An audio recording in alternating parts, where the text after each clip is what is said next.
Okay, this is completely unrehearsed. I don't know where it's going to end up, but I had heard Max Lucado talk once, and the way that we give sermons is pretty much the same, and that is that you start out with a purpose, a focus of what you're trying to do. And in his sermon, the one that I heard, he was talking, it was a Christmas sermon, and he was talking about the time at which Jesus was born into the world, and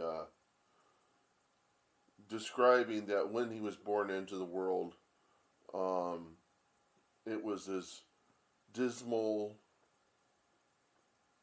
if there was nothing associated with it that was fantastic. If it had just been anybody else, that he came from the worst place on earth, and it was really not, it was possibly a choice by God to do this, so as to say that there was nothing particularly attractive or special about the entrance into the world for a king, but that God preferred to have this perspective that when Jesus came in, when God was with us, that God come in the least favorable part of the world, so as to say that, and as Jesus kind of exhibited, was that the least person on the face of the planet could have such a profound effect on the world for 2,000 years. It was to exemplify that when people ponder what he had to say, that was all he had, was his philosophy. And then it was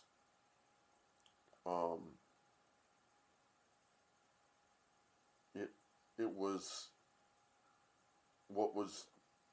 what made it special was that he tried to, well, on the surface, he did a lot of miracles, but people still pondered, did those miracles ever occur? And so, if you think about it deeply, had it happened today, it probably wouldn't have been effective as if it happened in that time. And today, if anybody performs a miracle, even if it made the news, nobody would believe it. Because that's the way the world is that we have a tendency to only believe what we want to believe. And so there are like 3 different views on what Jesus is. One, people would say he's just a man. 2, people would say that he was a inspirational figure, and he had a great philosophy, and at the best, God with us. God coming into the world, hoping to give us a perspective that would help us live our life with meaning, regardless of where we are, regardless of whether we're popular or not, and to do it in such a way as to give us perspective. I mean, just to not belittle ourselves, and to face the day and trod forth into the darkness of our life, trying to bring a light to others by doing our best, and to go to sleep knowing that if it was not the best day for any of those that you thought you might have touched the lives of, that the next day is completely new, and the stuff that happened in the previous day, be it bad, and you really don't have any capacity to know what actual effect you had, and it's probably best you don't, because then it contributes to pride and self-importance, which is arrogance. And so the best thing is about this is that the next day starts new, and you have the capacity to do it all over again, and to perfect the craft of trying to change people's perspectives in hopes that they will make the right choices rather than to seek themselves and solve their own problems, and not to be concerned about others, because not knowing about others, not being able to see their perspectives, is not to want to know, and to not to be the Good Samaritan, to not to be how everybody tends to be in this world when not given a perspective about treating everybody better than yourself. That you would, if a part of the world that only certain things make sense in the world, and that is that you don't do anything unless there is something that is going to do it for you, whether it be a return on investment, and that there be incentive, that that it be logical, that it's going to benefit you, not concerned about it benefiting everybody, and when it does benefit everybody, not trying to cash in on the effect at once, not expecting it, not demanding it. Whenever you give up so much for others, and then they treat you like crap, and then turning around and saying, well, if it weren't for me, you would have been in a cesspool. And that kind of attitude doesn't benefit the people around you. But the thing is that the way the world is, and when Jesus talks about the world, he's really talking about the default way that people think, without a philosophy, from him, Jesus. And without Jesus' philosophy and perspective, the world would be like it was 2,000 years ago, and to some extent still is. And at the very least, when you trod forth through the world with this philosophy, it's bettering yourself at least, but there is a potential that it helps everybody. And helping everybody is the perspective. It's not that you helped everybody, but and not expecting anything. You already have the you already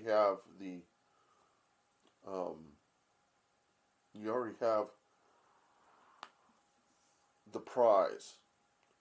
You're not trying to perform for the world like an actor, grasping, striving for the Oscar. Um, you are, you already have the prize. You already have the Oscar. Now that you have it, what can you do? And the Oscar is heaven.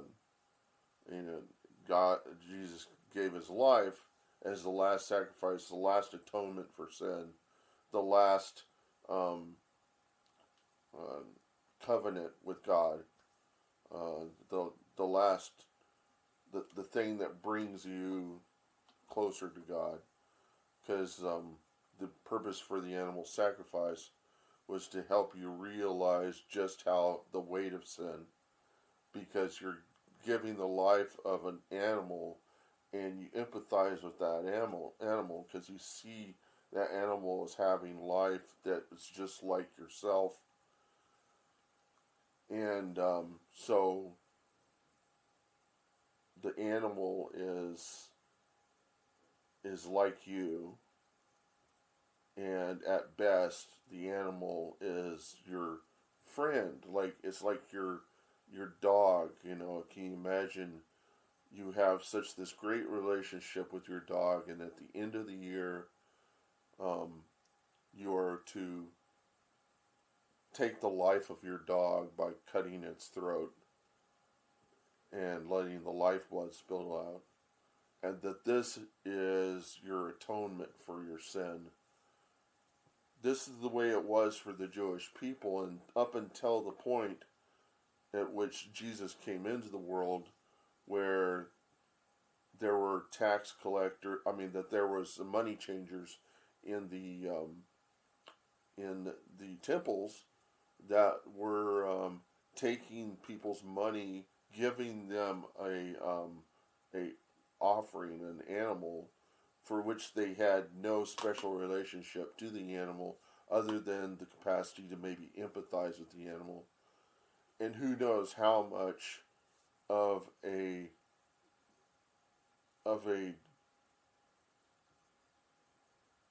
idea the people understood what taking the life of the animal meant, and that it had become so much ritual, so much is just something that permitted them to. It's like in Catholicism, where you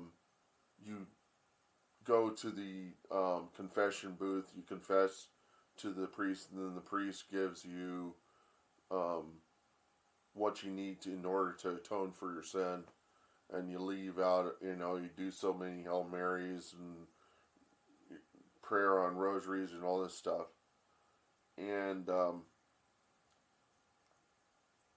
after a while, it becomes kind of a procedure, and performing this sin, it's kind of like it's perfectly okay for me to do these bad things that I do, as I can just clean them up by going and talking to this priest in this confession booth. It becomes a ritual. It becomes something that, you're just going to, what do they call it?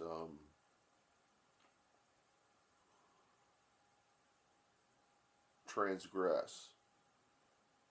Your transgressions are where it's a sin to do it, but you do it anyhow. And it's even more a sin whenever a transgression is worse than sin. Because sin really is just the result of going through the world and doing bad things whenever you're not really aware. And we do it all the time, and you wouldn't be able, it's the ignorance that creates that in hindsight you look back on it and you can see the bad stuff that you did, and that's sin. And the purpose of the atonement and all that is to understand the weight of sin, but because it's a domino effect. Each little thing you do is bad creates a domino effect, and by having Jesus there instead of an animal, it permits you to look back on the day, and if anything bad happened, to forget about it, because the next day is a new day, and a new day where all your sins were forgiven from the past day. All the little missteps that you made are cleaned, are wiped away, because God has the capacity to stop all the domino effect of those terrible things. God might let other things fall through as God wills, but it is not something that you're responsible for. Or you cannot be responsible, because you can't change it. You made the choices that day to do the things you're going to do. And any missteps are, how would you ever be able to know ahead of time unless you had the capacity to see the future? And Jesus could. Jesus could see things that nobody else could see, because Jesus had the capacity to do that. And so, because he had that, he had the capacity to not sin. And that's the thing is that he wouldn't have the problem that others would have of looking back on the day and seeing that, what if that was not the way, making the what if, could have, oh man, oh shit, I really screwed this up, and there's a great potential that this wasn't the way things turned out, He didn't have that, because he had absolute perception. We have limited perception. We only have the two eyes in front of our heads.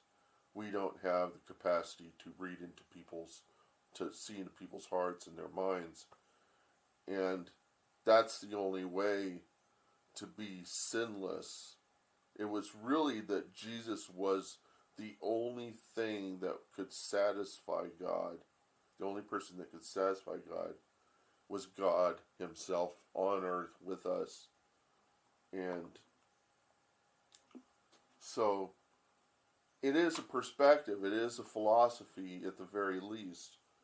And the world is going to see it that way unless somebody the world comes in to believe it and then get baptized and experience and understand that as they trod through life, they can't hold themselves responsible for the things that happened the day before, the little sins. They have to take responsibility for the transgressions. But it's, at the very least, the transgressions is how God's, the relationship you have with God through Jesus, the little things that you do, or what you see as little to yourself, and you feel it doesn't really have effect on your path that you choose. That if you don't pray and ask for forgiveness and a way, that you're going and you're doing what God wants you to do, that you don't do because you have, say in my case, pornography, and which is very hard for me to get rid of, and I've come to the point to where I've not really dealt with it, but then there was nothing in the Bible that really talked about pornography, because it didn't exist. It was more about.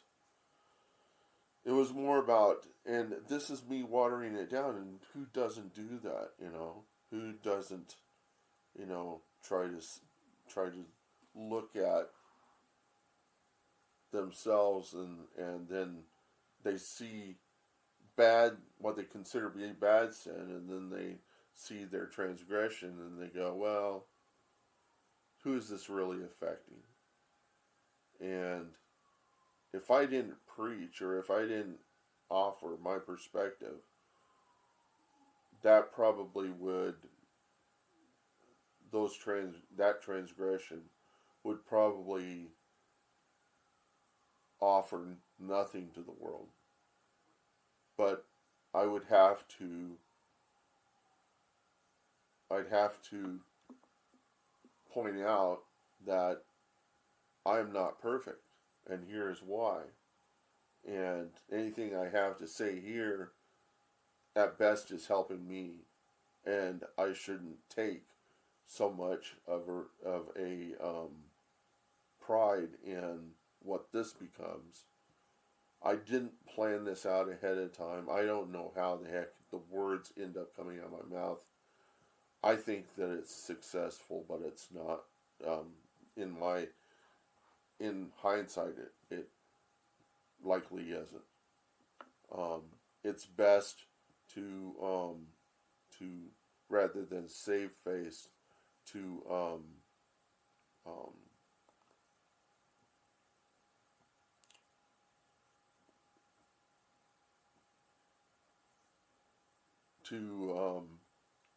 be self-deprecating, to say this is the ugliness of what I am, and all of the ugliness and terribleness of myself, despite there are times in being me where I could be heroic. And the thing is being able to try to just be heroic, regardless of the person you are, trying to change where you can change things, and where you can't change things, that you beg for God's grace to clean you of the sin, and to give you the hope that one day you will be able to live through your life and not bring into it sin or transgression, but bring into it something better than the day before. That you're a work in progress. And so, in the way I think about all of this is that I might not see the result of any of these preachings, and that really all I'm doing is I believe I have a skill for expression. That this is my talent, and the talents.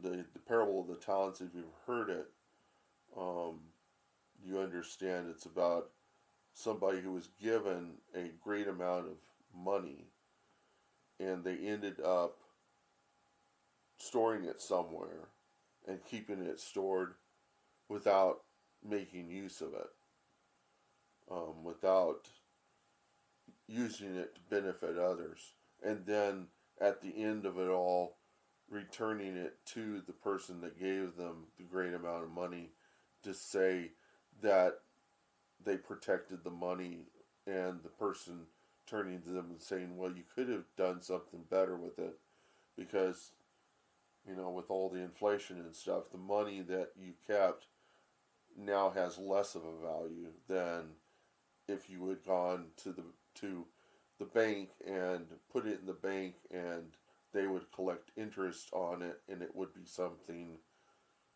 be the exact value it was, or more of a value, at best. It would be more of a value than if you had just um, kept it yourself, because bankers will take the money and um, they will use it to give people loans and other things that will benefit someone else than just yourself, because that's what bankers do. They spend a lot of time trying to make money by taking other people's monies and investing them, and then when you come to draw your money out, they're to give you exactly what you had in the bank, but on the flip side, they were making money off that money by offering it as loans and collecting. So that's what bankers do, and that's how they remain in business. That's how they, and sometimes they charge fees, but there are things called credit unions where there is no fees, where they still collect the money, but it is a it's one of those things where the money is well, the people in position in the bank do not they take money from it, but at the end of the day, the bank itself is, I'm trying to remember what they call it. It's like PBS. It's the television. It's a nonprofit, and so for that reason, the banks can't, the credit unions um, can't become big and rich.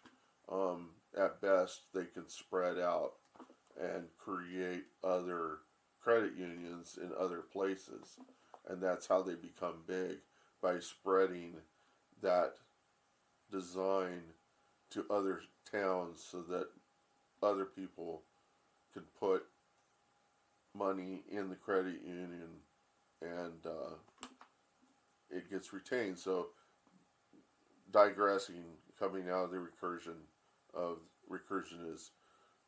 is getting in, dealing.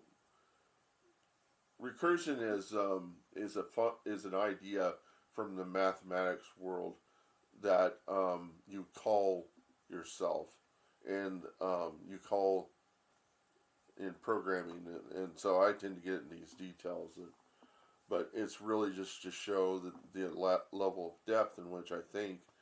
And recursion is a way of dealing with the details of something complex by creating a simple set of approaches to dealing with a problem. And you get the problem, and you delegate the responsibility of dealing with each little aspect to a certain approach. And so there would be a function. So you either call your own function yourself, you call yourself to deal with the approach, or you call yourself to delegate the responsibility to somebody who can deal with that approach. And that's what recursion is. And at the very depths of it, once you've completely solved all of the little intricacies of that procedure, of doing what you're going to do, what you and your team is going to do, you come out of that and you ponder what happened in the process of applying those approaches, and you have a post-mortem of the whole problem, because you've killed the problem, supposedly. And you collect the information together and you look over it, and the team looks over it and analyzes it and determines what they could do better, change their approaches so that the next time they have a problem, when they delegate the responsibilities, when you make choices about who's going to handle what, that you that you do it better.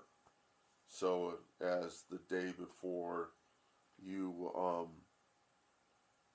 you had those missteps, you have a perspective on what happened, how you could do it better, and the next day, all your sins are wiped free, all the things that the missteps you can forget about. You get up in the morning with the mustard seed of faith, which I believe is getting up in the morning and walking, because walking is a controlled fall, and that requires a little mustard seed of faith, the ability to make a step. And if you don't, if you're an animator, you understand that in order to make a walk cycle look realistic, you have to keep the character leaning forward, and because that's how people walk, is they lean forward, that propels them forward, and they catch their fall with their foot. And it's what babies must do in order to trot forth, to walk. It's the thing they learn, because they'll start falling, they'll fall on their hands and knees, and they'll try it again, and they know that it's possible because they can see all these bigger bigger beings around them that look like themselves, that have hands and legs and stuff. They can see these bigger beings, and they know if they walk, I must be able to do it as well, because I'm like them.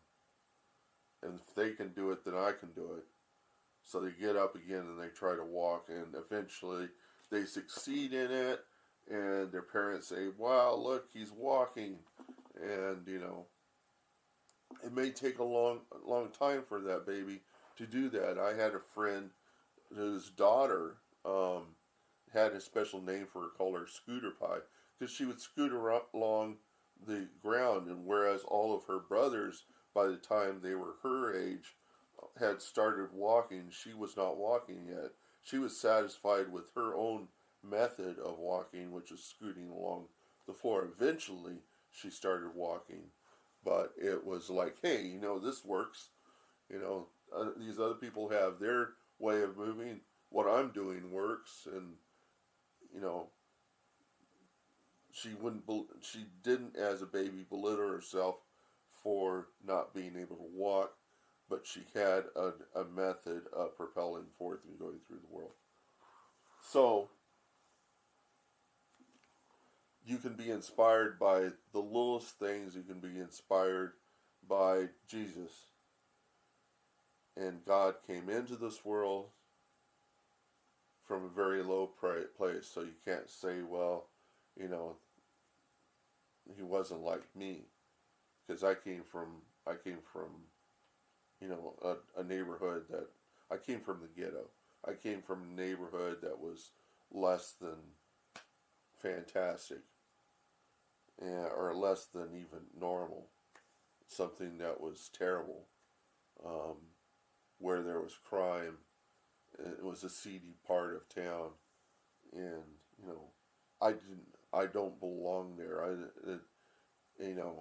I don't, all the things that people feel like, I just really don't deserve to be in that.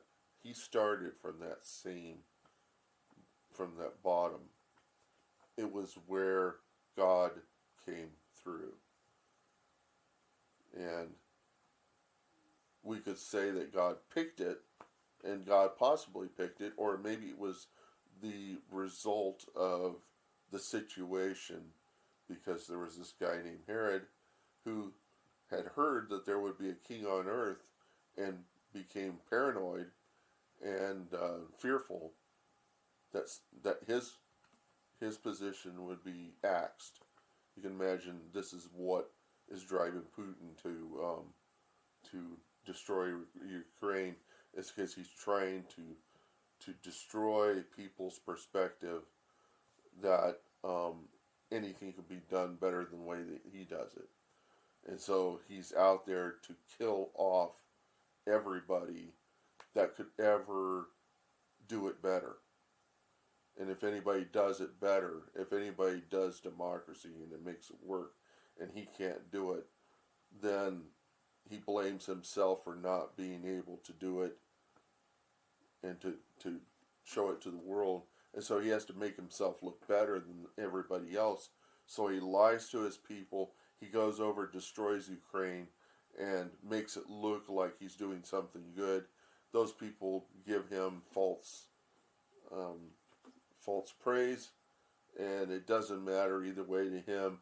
He knows what he is, but he needs to let all the ones that, even though they think that are doing it without him, that there's consequences, and consequences is that I'm going to destroy all of that so that as to make myself look better, to show that the ultimate result of this democracy or these other ways of doing things is really, and so this is just my perspective on Putin. But the thing is that Herod was doing the same sort of thing. He didn't care for the people at all. He only cared for his position and where he was, because he would never come down from that. He never self-deprecate. He would never just step out of that position. He had arrogance. He self-importance. I'm more important than all of you. The only reason I'm in this position is because I deserve this position. You don't. And he got word that there was going to be a new king in the world, and he thought it was going to challenge his position. So he put out an order to kill all babies under the age of 3, so as to eliminate this birth of this new king. Because all the people, the rare set of people that can foresee the future, or can read the future from the sky, foresaw this king coming upon earth. He got word of it. He got he benefited from their ability to foresee, whether it be right or wrong. A number of people could see him coming on earth, could see all the signs, could see the writings and the projections, and like that that guy Nostradamus, who could see all these possible futures.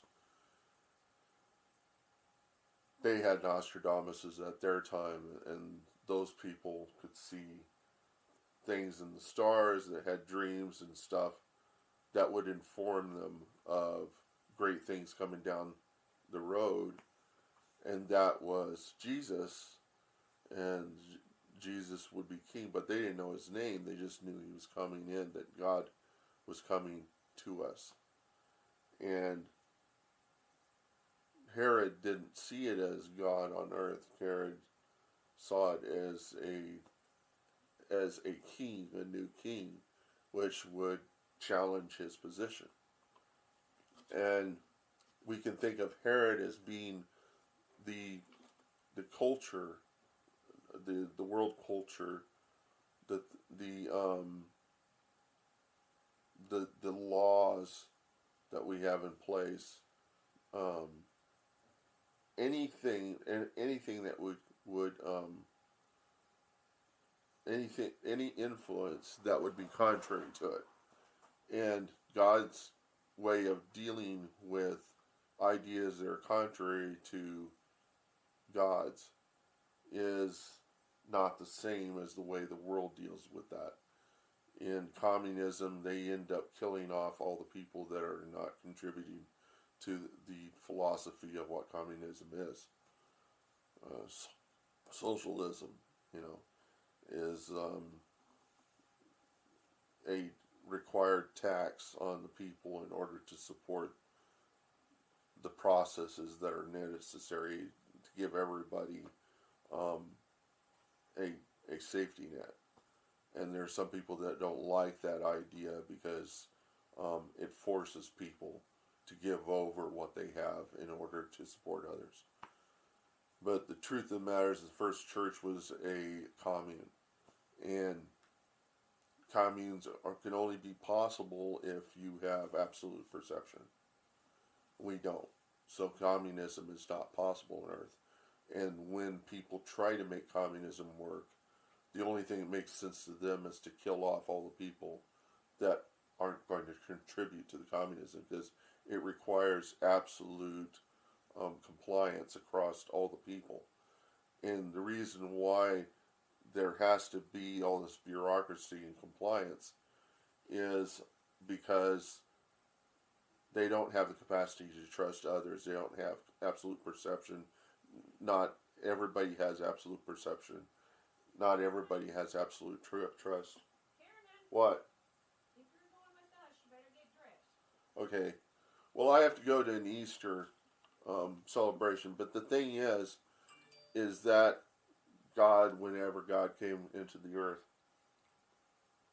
onto the earth,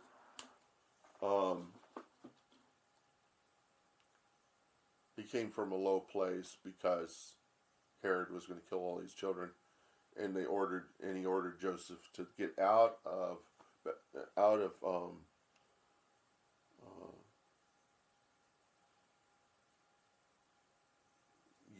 where they were, and to go to another town, and they couldn't find a hotel, so they ended up going to the only bed in town, which was a feeding trough for a bunch of animals.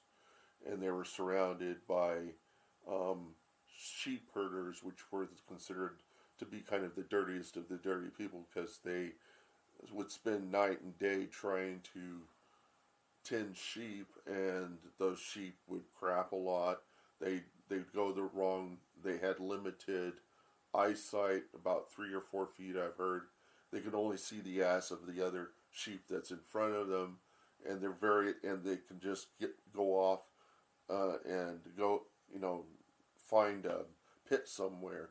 And so they're having to tag team tending these sheep, and the reason why they tend the sheep in the first place is because, as I've heard, the butts of the sheep, the fatty part, is incredibly tasty, and the meat is fairly tasty, and I like lamb meat because it tends to calm me. I don't understand why, but and it is aligned with the Jewish palate, which can't include pigs, and so they can eat sheep. And anyhow, he came in from a really dirty place, and Jesus was really just a common name. It was like naming your kid Bob. There was a lot of Jesuses around at that time, but the one that gets remembered today is him, and we associate that name, Bob, as it could have been. Bob came into the world, and Bob changed everything. But how did Bob end up? Not in a great place, delegating the responsibility of keeping the kingdom going to somebody else who would also be perceived as somebody great, but he delegated it to everybody to give us perspective, and he went out in just as terrible a format as he originally came in. And so,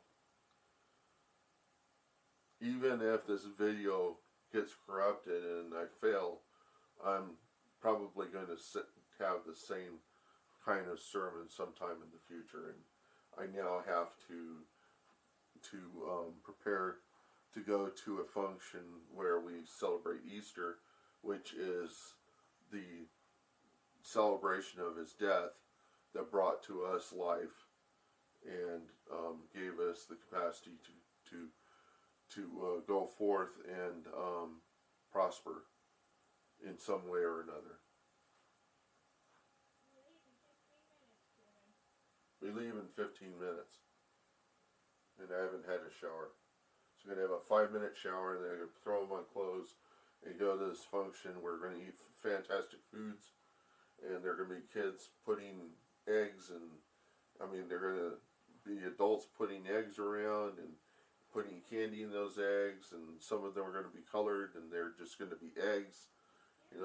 Yes, and boiled eggs, and I'm doing a sermon, and I'm talking about Jesus' birth and death, and it was fairly, I think it's profitable, but I don't know, and so I'm going to go ahead and cut this off because everybody's seen a sermon about Easter, and that's probably the only time anybody, some people, a good number of people in the world, go to churches either for Christmas or Easter. It's kind of a sad thing, but maybe the very little bit, the mustard seed of what I provide or what someone else provides, a perspective so that maybe they'll be encouraged to come back again. But I'll tell you the truth, I don't go to church. And it's really because I fall asleep in church. But I've always fallen asleep in church. So